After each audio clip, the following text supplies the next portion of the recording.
Welcome to the Selling from the Heart podcast on the From the Heart Business Network. You've joined a global movement of sales professionals who are dedicated to being authentic and building trust. We call it Selling from the Heart. Together, we're on a mission to bring sincerity and substance to the sales profession we all love. Get ready to be inspired and equipped as we join our hosts, Larry Levine and Darrell Amy.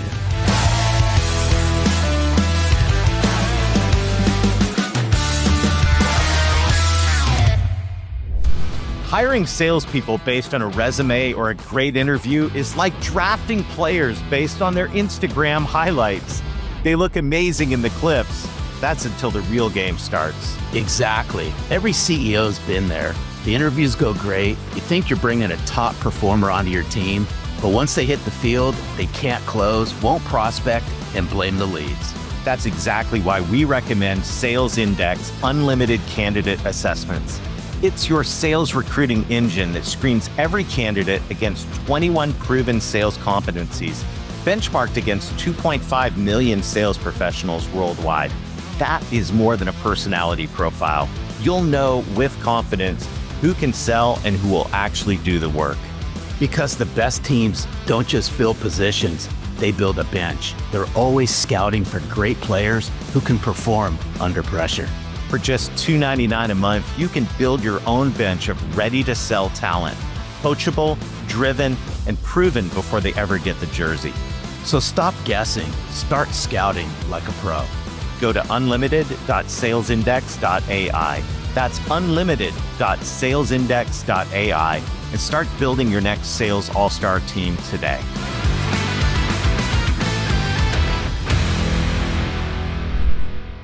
Hello and welcome back to the Selling from the Heart podcast. Your co-host, Darrell Amy, here today with Larry Levine. What's going on, Larry? Hey, everything's going on. Great seeing you. We're in for a treat. Let me tell you, you know what? The highlight of every day is when we get to have guests on the Selling from the Heart podcast. Today, we're in for a really good treat, Darrell Amy. If you want to work in your mindset and you want to think about resilience and things that are going to make you thrive, not only externally, but internally, you're going to love this conversation with our friend Joyce Marter. Hey, welcome to Selling from the Heart. If you're new here, we're so glad you're here. You've joined a growing community of sales professionals that are dedicated to being genuine, being authentic, building trust, all the things we talk about here at Selling from the Heart. And this global community is amazing. We've got friends around the world, and we're so glad you're part of this. Yeah, absolutely. It just makes me feel so good when every single day we add somebody to our community. Robert Adams, you started following Selling from the Heart about a month ago. It's been great getting to know you and engaging in conversations online. One day we'll meet, but for right now, I appreciate you. Thank you for following Selling from the Heart. Absolutely. And if you want to connect with us, look for me and or Larry on the social platforms. We'd love to engage with you, and we'd love to introduce you to our new friend. Sales is not just about strategy. It's emotional. Every deal, every rejection, every conversation can take something out of you. And that's why today's guest, Joyce Marter, America's workplace therapist, is here to remind us that your mental health is your sales health. With over 25 years as a psychotherapist and the author of The Financial Mindset Fix, Joyce helps sales professionals strengthen their resilience, manage stress, and redefine success from the inside out. Why is this so critical? Because when you take care of your mind, you sell and you live from the heart. Joyce, welcome to Selling from the Heart. It's awesome to have you here. My pleasure. Thank you so much for having me. Oh, it's going to be our treat. Thank you for hanging out. Yeah. And as we get started, Joyce, you know the question that every guest on Selling from the Heart takes a stab at. And I'm curious what your thoughts are on what does it mean to you to sell from the heart?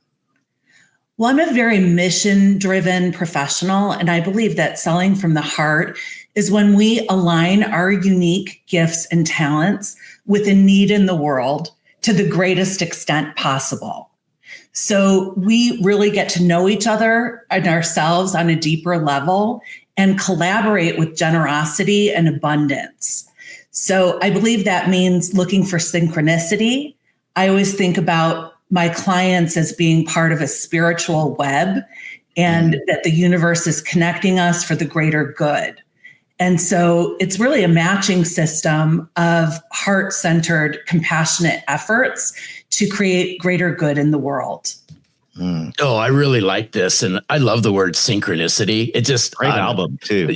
Great album. That brought me back like decades, but shout out to the Police, Joyce. It's all good. But when you think now we know how old you are, Larry. It's all good. It's all good. But when you think about synchronicity and you think about being mission driven and so forth, why is this so critical in creating trust and building credibility out there in the sales world that I think we're just starving for?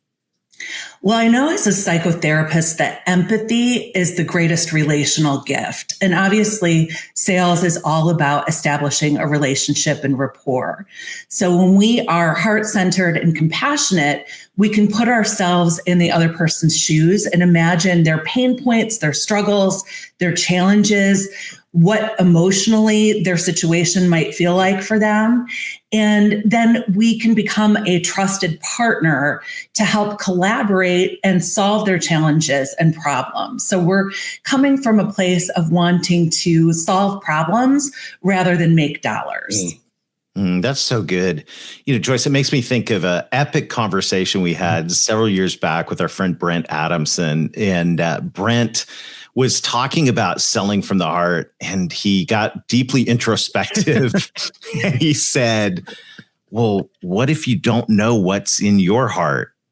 Which is a really, really good point. If we want to connect empathetically and authentically and genuinely, all these adjectives we use here, it is important that we know what's in our heart. I'm curious your thoughts on this as we think about this together. What a fantastic question, Darrell. And I think it's critical for each and every one of us to do our inner work. And what I mean by that is our own introspection, our own psychotherapy or coaching or self-help program or 12-step program or spiritual program or whatever it is that's going to give us some insight and self-awareness. I understand that Google, for example, is interviewing for self-awareness and emotional intelligence as their most important criteria for hiring. Wow. And so isn't that amazing? Because it's our human connection, our human relationship skills are the differentiators in this age of AI.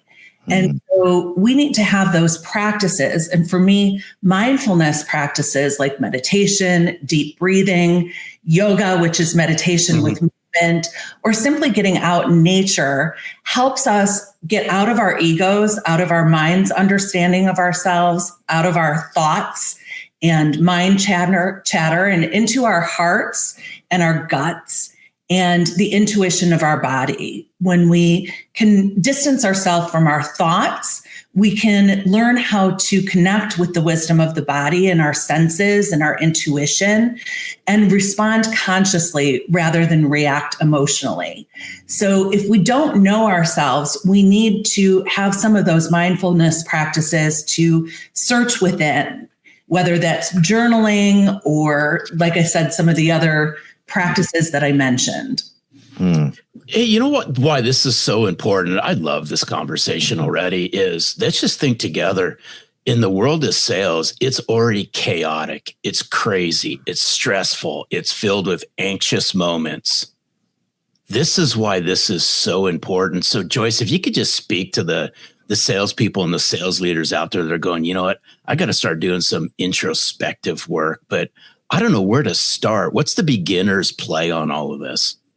The most simple start is to start a morning practice.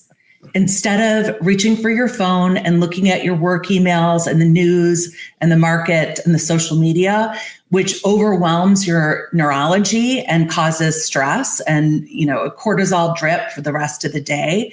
Instead of doing that, have a regular routine mindfulness practice. And that could be setting an intention for the day, doing some deep breathing, doing some journaling, having a short meditation, or simply, making a cup of coffee, a healthy breakfast, and sitting outside or looking outside and connecting with nature. That's going to set your day up for success. And if you've never meditated before, it's really a reboot for the mind, the body, and the spirit. And the research around meditation shows that it improves everything from mental health to financial health, your immune system, your relationships, your capacity for empathy, etc. So using apps like Calm and Headspace or Insight Timer, or even Peloton. I use the meditation component of my Peloton app for guided meditations, and they have them for everything from sleep to courage to relaxation. And it's free, it's simple and easy to do, and only takes a few minutes. And the more that you practice mindfulness, I always recommend micro practices throughout the day, whether it's doing some breath work before going into a sales meeting or shortly after to get grounded. That's going to really change your trajectory for success. And it's going to facilitate equanimity, which is mental calmness and grounding, which we all need. It makes me think, Joyce, I heard someone say last week, the answer to because you hear so many times, I don't know how to meditate. And the person said, well, do you know how to worry? You know how to meditate. You're just meditating on negative things, right? But I'm curious, we go back to this morning and you said, if we grab the device and if we grab the email, we grab the social stream and all of that, I think there's some of us listening that go, come on, really? Is it that big of a deal? Like, what actually happens in your body when you get up and you hit the ground running? You flood your body with cortisol and adrenaline and stress hormones. And that is not good for your mental health or your physical health. It can lead to depression, anxiety, overwhelm, burnout, and it can also lead to cardiac issues or high blood pressure or even diabetes and other health issues. And so it's neuroscience. It's not, made up stuff. It's basically even the lights on our phones and looking at the screens when we first wake up is overwhelming to our minds and bodies. And so taking a break and a breath to ground yourself, to stretch, to breathe, again, to set an intention, to visualize your day and what you want your outcomes to be, and imagine things going well. It's the power of self-fulfilling prophecy. And then again, taking those moments to get reconnected and grounded is going to help you have equanimity. And I met author William Green, who wrote Richer, Happier, Wiser, or some combination thereof. I seem to always switch them around. But he and I found 12 principles, really these common themes that I listed in my book. Many of them are in his book, that are the characteristics that lead to both mental health and financial health and resilience. And the presence piece, the equanimity piece, compassion, those were traits that we both found equally important in our work doing research on our books. Oh, you got to unpack some of this some more if you can. What were some of the other characteristics that you started to find out? So I have 12 mindsets in my book, and they are empirically supported to improve, as I said, mental health, financial health, relationships, etc. And they include abundance mindset, presence, compassion, resilience, positivity, detachment, vision, and more, self-love, support. And so my book is really a program where people do journaling exercises and proven tools from psychology like cognitive behavioral therapy to reprogram our thoughts from negative and catastrophic to neutral or positive. And that helps us deal with rejection in sales and maintain our self-worth and self-esteem during times of challenge and economic uncertainty. So William Green found these same traits when he interviewed billionaires. Mm. I noticed them in my therapy clients that were successful financially, and they were the same traits. We found them kind of in opposite directions of the research. So I think that shows that these are universal truths that if we really practice them, we are going to cultivate holistic success and wellness. Absolutely. By the way, for all of our listeners, the link to the book, The Financial Mindset Fix, is in the show notes. One of the things on the list I just want to dive into a little deeper, and that's detachment. And so as sales professionals, one of the universal experiences we have is wanting to win a deal and hearing no or later or getting ghosted. And I know personally, and I think Larry can vouch for this, that this can put you in an emotional tailspin and ruin your day, your week, your month, sometimes just going down. I have this sneaking suspicion that detachment plays a role in helping navigate stuff like this successfully.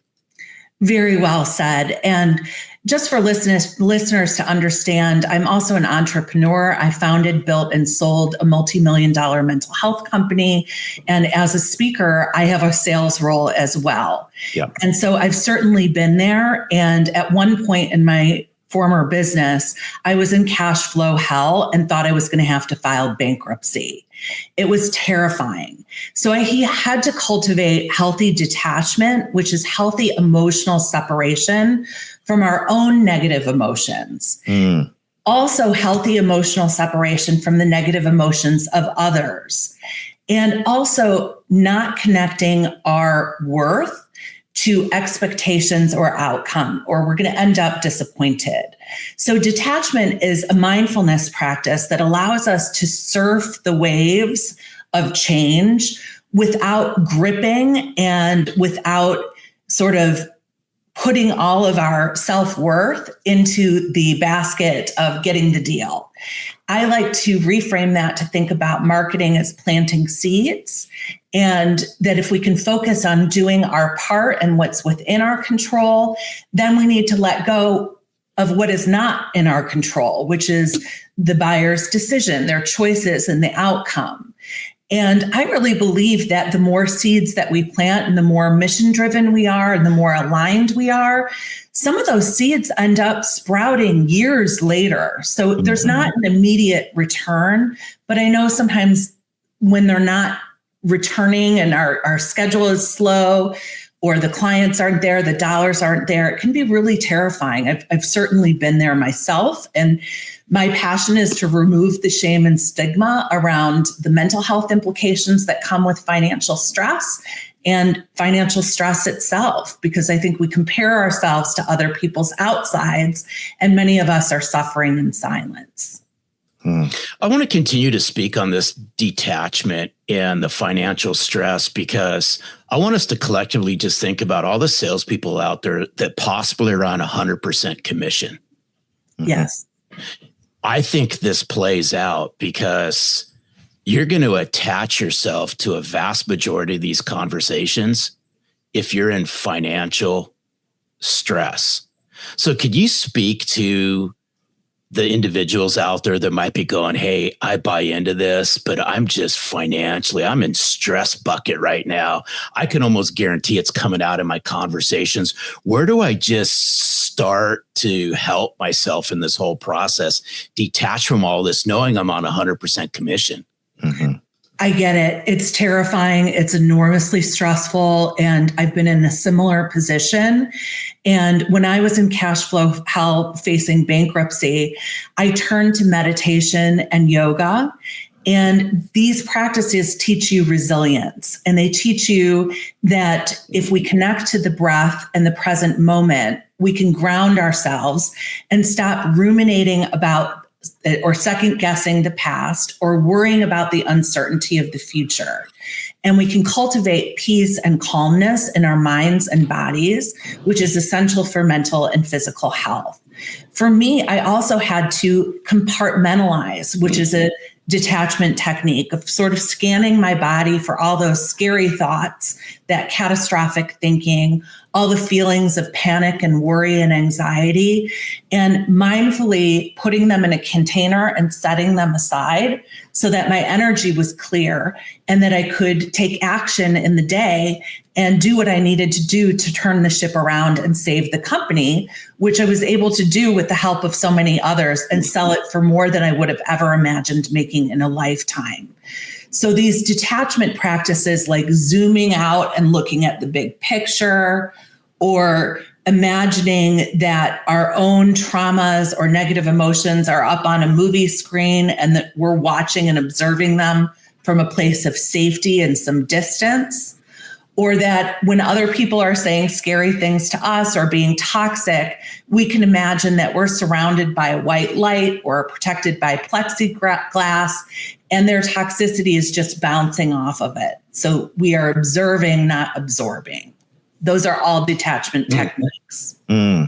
That's plexiglass would have been really helpful in the sales bullpen for the first company I went to work with. Hey, I know some of our listeners are they're maybe in a dark place right now, where this has really taken a toll on them, and they're not sleeping.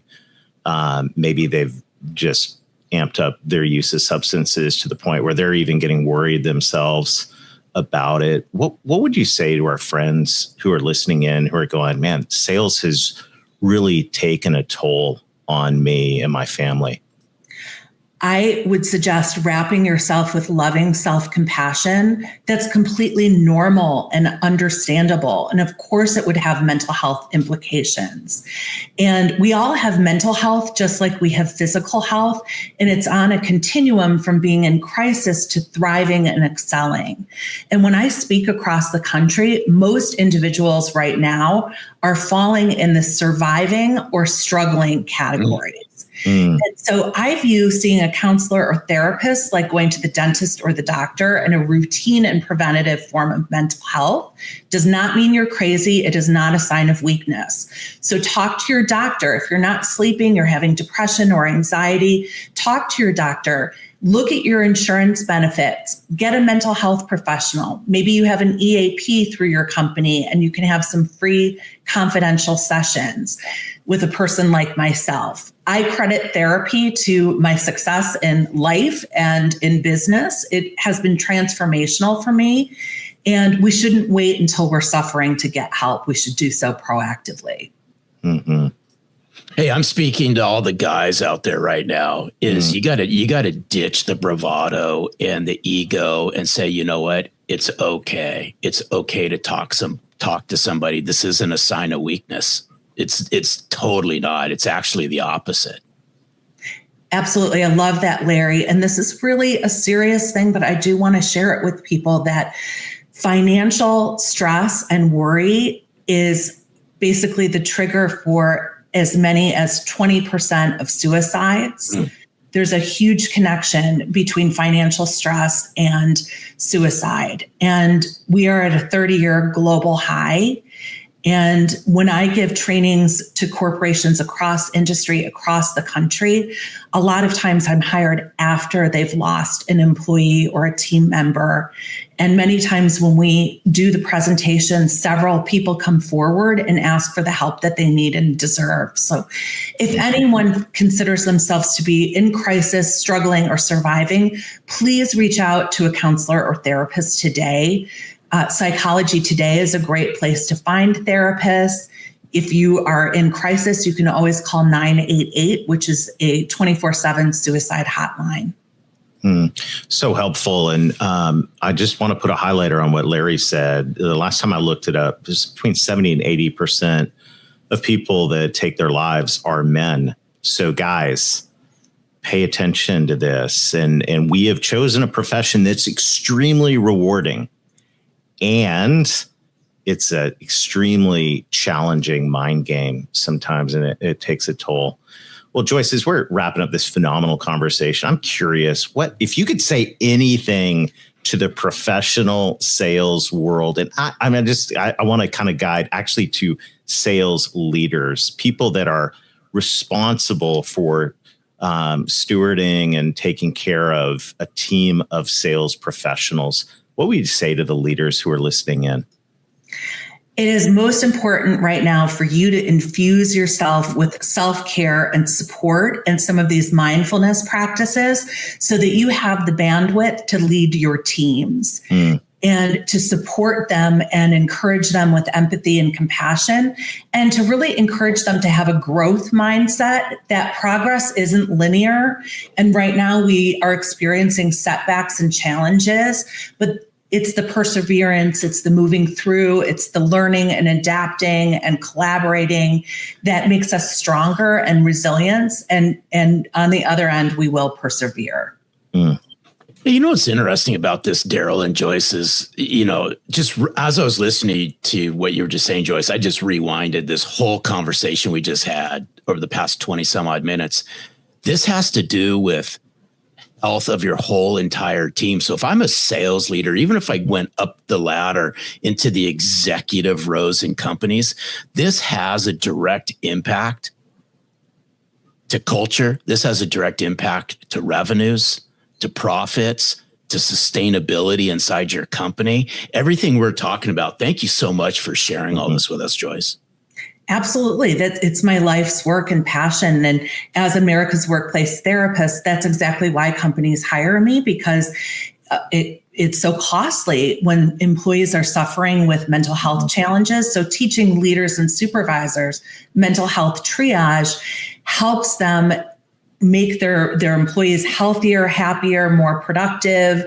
They have better retention. They have better psychological safety in the workplace. So they attract more employees. So it's a really important part of wellness for an organization.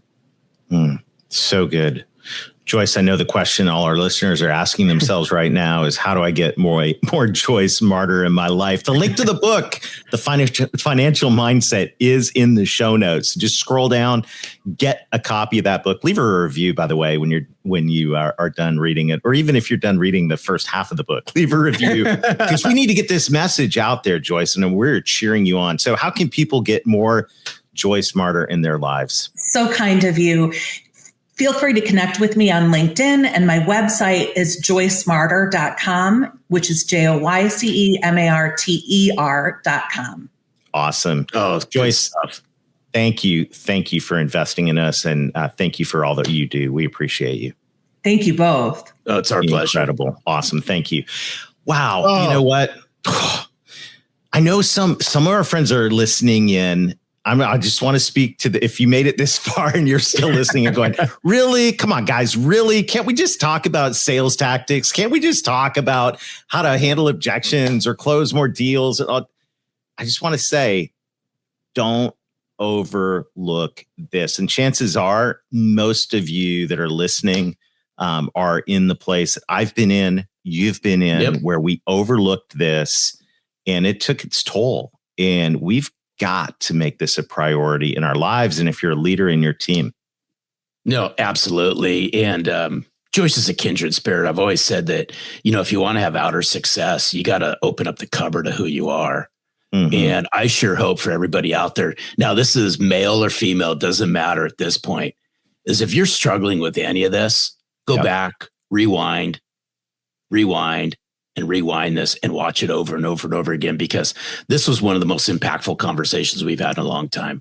Absolutely. And reach out. If you need help, reach out. She gave you the number to do that. And if you don't need help, reach out and get help before you need help. So this is so powerful. Thanks again to Joyce for sharing her heart with us today. Thank you to you for joining us here on Selling from the Heart.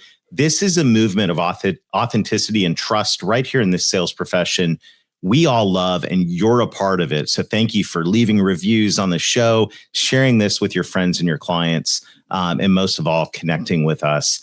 So till next time, keep being genuine, keep being authentic, keep building trust, do the inner work, and reach out if you need help. And most of all, sell from the heart.